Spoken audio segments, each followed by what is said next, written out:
पाकिस्तान में बलूचिस्तान में train hijack के बाद अफरा तफरी का माहौल बना हुआ है। बलूचिस्तान लिबरेशन आर्मी यानी बीएलए ने पाकिस्तान को वार्निंग भी दी है, खलबली भी मचा दी है। बीएलए ने जाफर एक्सप्रेस ट्रेन को हाईजैक किया। बीएलए ने धमकी दी कि अगर उनके खिलाफ कोई एक्शन हुआ तो इसके गंभीर परिणाम होंगे।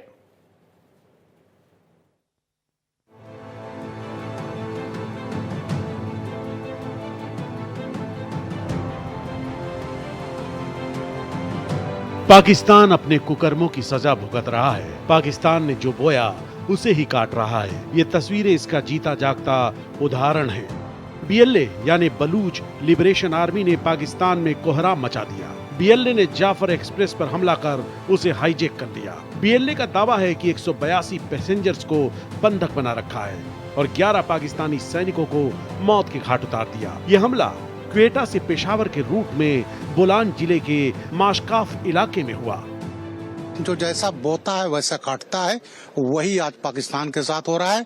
वही टेररिस्ट आज उनकी इतनी बड़ी घटना पूरी जो है, एक ट्रेन हाईजैक कर लिया जाए, अपहरण कर लिया जाए, वो करें अगर छुड़ाने आए तो सबको मार देंगे।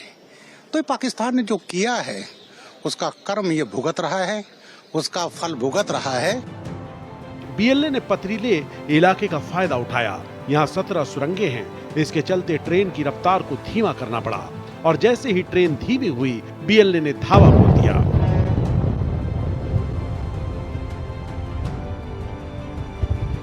पाकिस्तान आर्मी ने बीएलए पर जमीनी फायरिंग की, हवा से बम भी बरसाए, लेकिन बीएलए लड़ाकों ने पाकिस्तानी आर्मी के जमीनी ऑपरेशन को नाकाम कर दिया। पाकिस्तान ने आज तक किया क्या है? भारत के साथ ही आजाद हुआ था ना, इंफ्रास्ट्रक्चर नहीं बनाया। उन्होंने हमेशा किसी के अंदरूनी मामलों में प्रॉब्लम खड़ी करी है, कभी पंजाब में, कभी कश्मीर में, कभी अफगानिस्तान में। तो एक दिन आता है घर में उन्होंने अपने लोगों की तरफ ध्यान नहीं दिया और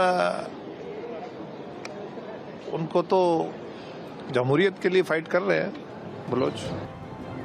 बीएलए आजाद बलूचिस्तान के लिए जंग लड़ रहा है। बलूचिस्तान का मानना है कि भारत पाकिस्तान बंटवारे के बाद वो एक आजाद देश के तौर पर रहना चाहते थे, लेकिन बिना उनकी मर्जी के उन्हें पाकिस्तान में शामिल कर दिया गया।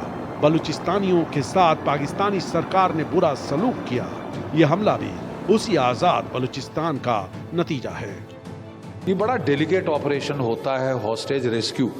और मुझे नहीं विश्वास कि पाकिस्तान की आर्मी इतने डेलिकेट ऑपरेशन इतने नाजुकी से कर लेगी कि बगैर आम जनता को मारे वो टेररिस्टों को ख़त्म करें। बड़ा प्रिसीजन ऑपरेशन होते हैं, हमारी एनएसजी कर लेती है।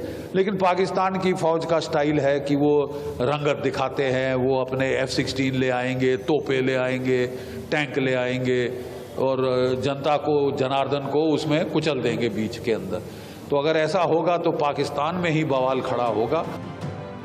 ग्लोबल टेररिज्म इंडेक्स में पाकिस्तान दूसरे नंबर पर है। पाकिस्तान के बलूचिस्तान और खैबर पख्तूनख्वा सबसे ज्यादा आतंक प्रभावित इलाके हैं। यानी पाकिस्तान जिन इलाकों की दशकों से अनदेखी करता रहा, सेना की मदद से जुल्म ढाता रहा, आज वही पाकिस्तान के लिए भस्मासुर बन गया है। Bureau report, Bharat express.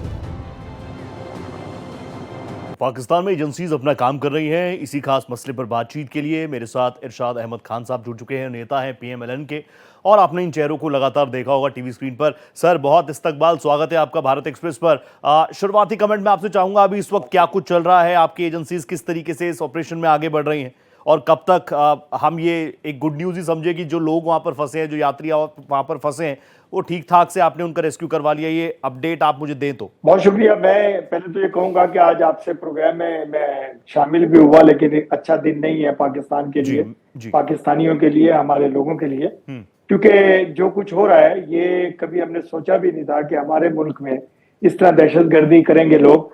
और मैं देख रहा हूँ कि आपके जो ये लोग आप दिखा रहे थे अभी कि पाकिस्तान जो करेगा वो बोएगा वही काटेगा। देखें, पाकिस्तान जब से बना है दहशतगर्दी का शिकार है, और दहशतगर्दी भी जो कराते हैं हमें को मालूम है। हमने उन्हीं दहशतगर्दों को भी मारना शुरू किया हुआ है। तो दहशतगर्द अपना सर उठा रहे हैं। सर देखें, इस सर को कुचला जाएगा ऐसा ऐसा ऐसा ऐसा। थोड़ा दिन बाकी है, मैं ये समझता हूँ। मैं आपके चैनल पे बार बार एक कहता हूँ कि बस अब चंद दिन बाकी हैं इनके, क्योंकि जो हमारे ऊपर इल्जामबाजी करते हैं लोग, जो हमारे पाकिस्तान के खिलाफ प्रोपेगेंडा करते हैं, उन लोगों को अपनी मुंह की खानी पड़ेगी और पाकिस्तान पाक होगा दहशतगर्दों से, दहशतगर्दी से। और मैं ये समझता हूं कि देखिए, अगर पाकिस्तान पाक होगा दहशतगर्दों से तो सुकून आपको भी मिलेगा। ऑब्वियसली सुकून मिलेगा। हम तो हमेशा से कह रहे थे कि अगर कोई दिक्कत है तो आप बताइए, टेबल टॉक्स कीजिए। लेकिन इरशाद सर, आप बहुत सीनियर है। देखिए, मैं आप मेरे मेहमान भी हैं। हालांकि बिल्कुल सही बात आपने कही, किसी भी देश में इस तरीके की कंडीशंस हो तो अच्छा नहीं लगता। मैं तो हमेशा बोलता आया हूं, किसी भी देश में, अब तो हम ग्लोबलाइजेशन के जमाने में रहते हैं, अगर आपके वहां पर कोई प्रोडक्ट है तो अगर हमारे देश में भी किसी को चाहिए तो वो मंगवा सकता है। ऐसा ही आतंकवाद भी है। अगर हम वो तस्वीरें आपकी तरफ भी देखते हैं तो हमें बहुत बुरा लगता है। लेकिन आप बहुत सीनियर चेहरे हैं, इसलिए मैं चाहता हूं कि आप जब बोले क्लैरिटी के साथ बोले। लेकिन पाकिस्तान ने जो डेफिनेशन देना शुरू किया था, गुड टेररिज्म, बैड टेररिज्म, आपको नहीं लगता कि उन चीजों से आगे बढ़ना चाहिए? वाकई फन कुचलना चाहिए पाकिस्तान को आतंकवाद का? क्योंकि कोई नहीं भूला ओसामा बिन लादेन कहा था, आप लोग मानते नहीं थे, फिर अमेरिका को स्ट्राइक करनी पड़ी। और अभी भी कई लॉन्च पैड्स तैयार हैं, ऐसे लोग बताते हैं। देखिए, लेकिन मैं आपसे रियलिटी जानना चाहता हूं, ये good terrorism, bad terrorism, terrorism तो बैड ही हो सकता है, गुड तो हो ही नहीं सकता। देखिए, ये आप लोगों का कहना है गुड टेररिज्म और बैड टेररिज्म। टेररिज्म जो है वो इंसानियत से बहुत दूर है, उसका इंसानियत से ताल्लुक नहीं। जो टेररिस्ट लोग हैं वो ना हम में से हैं ना वो आप में से हैं। पता नहीं कौन लोग हैं, कहां से आते हैं और कौन लाता है उनको और कौन पैदा करता है। देखें, अगर हम टेररिज्म फैलाते तो हम अपने लोगों को नहीं मारते थे, हम लोगों को, अपने दुश्मनों को मारते। देखें, आप, ये आपका प्रोपेगेंडा जो लोग आप कर रहे हैं, जो चैनल्स आपके दिखा रहे हैं, मैं समझता हूं कि ये अच्छी बात नहीं है। देखें, मैं आपके चैनल पे बहुत मर्तबा कह चुका, दुश्मन मरे थे खुशी ना करिए, सजना भी मर जाना। अगर हमारे मुल्क में दहशतगर्दी है तो आप इसको अच्छे तरीके से सोचिए और समझिए कि इसको कैसे खत्म करना है। हम आपको मुसलसल दावत दे रहे हैं, आओ मिलकर के दहशतगर्दी खत्म करें, आओ मिलकर के दहशतगर्दों का खात्मा करें। पाकिस्तान में अगर कोई मरता है तो हम भी आपके पड़ोसी हैं, हम भी इंसान हैं, आप ही की तरह हैं। मैं हिंदुस्तान जाता रहा हूं, मैं जब आपका कारगिल की लड़ाई हुई, मैं आखिरी ट्रेन पे हिंदुस्तान गया और आखिरी पे वापस आया। मैंने लोगों को बहुत सारी बातें हिंदुस्तान से भी सुनी। हिंदुस्तान के लोग खुश नहीं थे हमारी लड़ाई से और पाकिस्तान के लोग भी खुश नहीं होते। पता नहीं कौन लोग चाहते हैं कि इन दोनों ममालिक में दहशतगर्दी रहे, इन दोनों ममालिक का सुकून बर्बाद रहे। अब जो आज हमारे बलूचिस्तान में हो रहा है, दूसरा आप बात करते हैं बलोच बहुत मोहब्बत करते हैं पाकिस्तान से, बलोची बहुत मोहब्बत करते हैं पाकिस्तान से, केपीके के लोग बहुत मोहब्बत करते हैं पाकिस्तान से, वो दहशतगर्दी नहीं करते हैं। लेकिन हाँ, कुछ सिखलाए हुए, कुछ बुखलाए हुए, कुछ उल्टा सीधा किए हुए लोग जो पाकिस्तान में अनारकी फैलाना चाहते हैं, उनको हम सबक सिखाएंगे और सबक सिखा रहे हैं मुसलसल। मैं आपके चैनल्स पे बार बार ये कहता हूं कि देखिए, मेरे आर्मी के जवान कितनी शहादतें ले रहे हैं, मेरे रेंजर्स, मेरी पुलिस, मेरी तमाम एजेंसीज के लोग कितनी शहादतें ले रहे हैं। क्यों ले रहे हैं? कि वो अपने मुल्क को मजबूत करना चाहते हैं, वो मुल्क से दहशतगर्दी खत्म करना चाहते हैं। तो फिर फेलियर कहां पर आ रहा है? आपको क्या लगता है, कहां पर लूप होल्स हैं? जब आपकी एजेंसीज काम कर रही है, आईएसआई काम कर रही है, पाकिस्तानी फौज काम कर रही है, आप जैसे इतने अच्छे अच्छे नेता पाकिस्तान के पास है, प्रॉब्लम कहां आ रही है फिर? देखिए, प्रॉब्लम आ रही है, मैंने कहा ना, कुछ बुखलाए हुए, कुछ सिखलाए हुए, कुछ भटके हुए लोग दहशतगर्दी कर रहे हैं। उनको तमाशा बनाएंगे हम इंशाल्लाह। दूसरा, ये जो ट्रेन पे हादसा हुआ, इसको काफी हद तक कंट्रोल पा लिया गया है। मेरी एजेंसी मौजूद है वहां।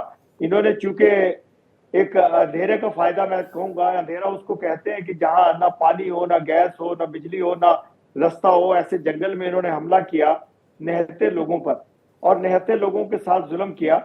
अभी हमारे जवान पहुंच गए हैं वहां और अल्हम्दुलिल्लाह, जिस तरह की अभी मैं जनरल बख्शी साहब को सुन रहा था कि हमारी आर्मी और पता नहीं क्या आर्मी है, आपकी कैसे आर्मी, हमारी आर्मी को लोग बुलाते हैं जहां भी किसी मुल्क में नुकसान होता है, जहां भी जंगो जदल का सामान होता है। मेरी पाकिस्तान की आर्मी, मेरे पाकिस्तान के शेर जाकर के वहां अल्हम्दुलिल्लाह अमन में उनके साथ शामिल होते हैं। तो इसी तरह आप ये देखिएगा कि कितने पुरअमन तरीके से, कितने बेहतरीन तरीके से इन दहशतगर्दों को इनके अंजाम तक पहुंचा दिया जाएगा। चंद पहुंचा दिए गए हैं और बाकी आवाम को, जो लोग वहां निहत्थे इन्होंने कैप्चर किए हुए हैं, उनको आजाद करा लिया जाएगा। अच्छा, इस लड़ाई में कब तक पाकिस्तान जीत जाएगा? इस लड़ाई में पाकिस्तान कब तक जीतेगा? क्योंकि सिर्फ एक ही हमला थोड़ी है, आपको लड़ना है, आतंकवाद से आपको लड़ना है। आपने अलग अलग मंचों पर ये कहा है कि पाकिस्तान तो खुद टेररिज्म से हम लोग विक्टिम्स हैं, तो कैसे निकलेंगे बाहर? निकलने का तरीका एक यही है जो हमारी एजेंसी इस वक्त कर रही हैं कि इनका किला कमा कर रहे हैं। इनको मुसलसल डे बाय डे इनको इनकी बिलों से निकाल के चूहों को मारा जा रहा है, इनको दहशतगर्दों को इनके अंजाम तक पहुंचाया जा रहा है। ये देखिए, ये आखिरी सांसें होती हैं जब कोई तड़पता है, इसका मतलब उसकी जान निकल रही होती है। जब दहशतगर्द इस तरह के मजमूम अजायम करते हैं तो इसका मतलब कि उनके आखिरी वक्त आ चुका होता है, वो अपने अंजाम को पहुंच चुके होते हैं। तो देखें, हमारा अल्हम्दुलिल्लाह देखते जाइए, तो बड़ी कोशिश है हमारे मुल्क के खिलाफ कि ये रमजानुल मुबारक में मजीद नुकसान किया जाए, लेकिन हम अब जाग रहे हैं, हमारी नहीं कौम इरशाद जाग से, रही है। क्योंकि हम कई लोग ऐसे खुद भी मुद्दे हैं जो भारत और पाकिस्तान तैयार के हैं बीच इस में काम है। के लिए, मैं भी हमारी बीच तरफ में से आ प्यार सकता था, मैं भी कुछ ना कुछ बातें रख सकता था, लेकिन भारत वसुधैव कुटुंबकम की बात करता है, इसीलिए क्योंकि ये माह रमजान भी चल रहा है और कहीं पर भी कोई खून निकले, कहीं पर हिंसा हो, इसका सपोर्ट कभी भारत कर नहीं सकता। सारी चीजों की हल होगा टेबल टॉक्स के जरिए ही। फिलहाल बहुत धन्यवाद आपका, आपने वक्त निकाला, आप जुड़े मेरे साथ, थैंक यू सो मच।